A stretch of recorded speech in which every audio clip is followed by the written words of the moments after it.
What's good, all my Falcon fans and all my NFL fans? Now, I'm not going to kid you guys. No matter what team you're repping, I need your opinion on this one because Stephen A. Smith had this to say, and I got to bring it up to you. Quarterback position. Should the Falcons regret taking Penix with the 8th overall pick? I think so, and it's not about his game because the brother can play. But I don't know this. You two especially know this better than me. I'm gonna tell you what I was told. That you see him lined up in the shotgun most of the time because it's difficult for him to line up under center because he has to bend his knees too much. I mean, damn. I mean, think about it. I mean, come on now. You know, when that is the reason, that you're in shotgun formation most of the time, that is problematic. I want to applaud Matt Ryan. Because you know what? Usually you're a new executive and you show up and you just blow me and you just spread it flowers all over. No time for that. He's like, damn it, the quarterback position. We ain't committing to no damn body. Why?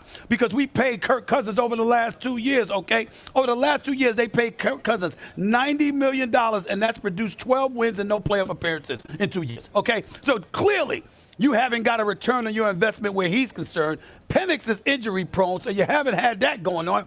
I respect, since Stephen A. He's a pioneer into this business and something that I want to do and be on ESPN. But here's where Mr. Stephen A. is wrong. The Falcons shouldn't regret drafting Michael Penix at 8. The question could be, okay, why would you draft Michael Penix when you've already paid Kirk Cousins?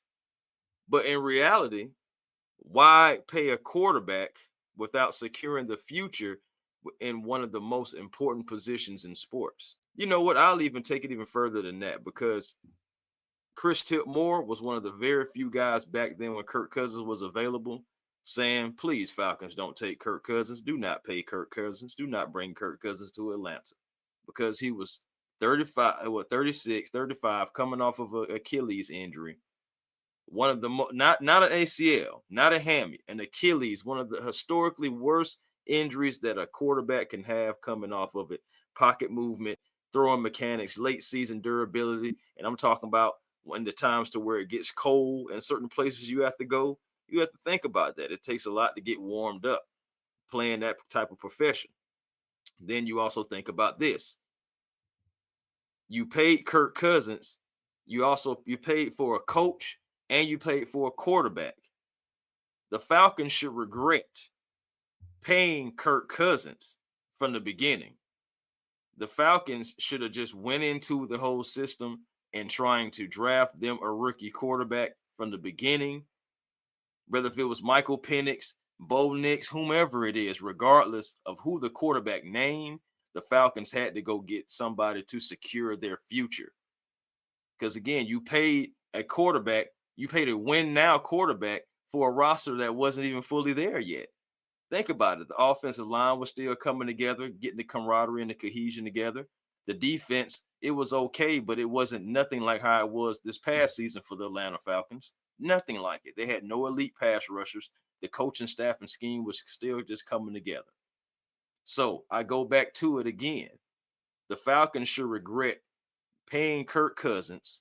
They should regret hiring Raheem Morris, who hired two inexperienced coordinators, first time on both sides of the ball. Offense, Zach Robinson. Defense, Jimmy Lake. You had guys who were showstoppers. You had guys who made plays who were regressing in the Jimmy Lake defense.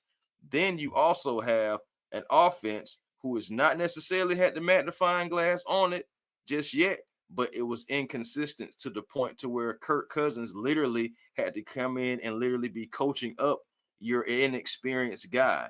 Where's the experience that the Falcons have now? Why couldn't they have that from the beginning and possibly also set your rookie quarterback up for possibly more success? But guess what?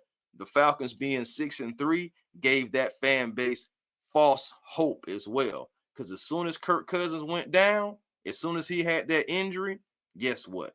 The Falcons start plummeting in the standings and now ultimately lost the lead of the NFC South before they even made a change. Imagine if the Falcons would have made that change and didn't have Penix to turn to. Then you really would have been looking crazy. Well, okay, but what about this though, A1? What if Michael Penix got hurt? Well, guess what? You never paid Kirk Cousins, so you would have had money to been able to possibly pivot and go pay you a little bridge quarterback. Go get you a bridge quarterback. Because guess what else wouldn't have happened if you did? You wouldn't have lost that draft pick that you got when Kirk Cousins came in and had his loose lip sinking ships. So again, somebody should have had him up to speed on that, because him talking about the tampering thing lost the Falcons a draft pick, costing money, costing draft picks. That's what the Atlanta Falcons should be regretful for, not drafting Michael Penix at 8. The Falcons should regret not only bringing in Kirk Cousins, but bringing in Raheem Morris, who brought in inexperience, who set the franchise back. That's my personal opinion. But Falcon fans, y'all let me know what y'all think. NFL fans, no matter what team you're repping, let me know what you think. That's Stephen A's point. Here's my point. You just let me know how you feel. Peace and blessings to y'all. And that's to you all. I'll holler.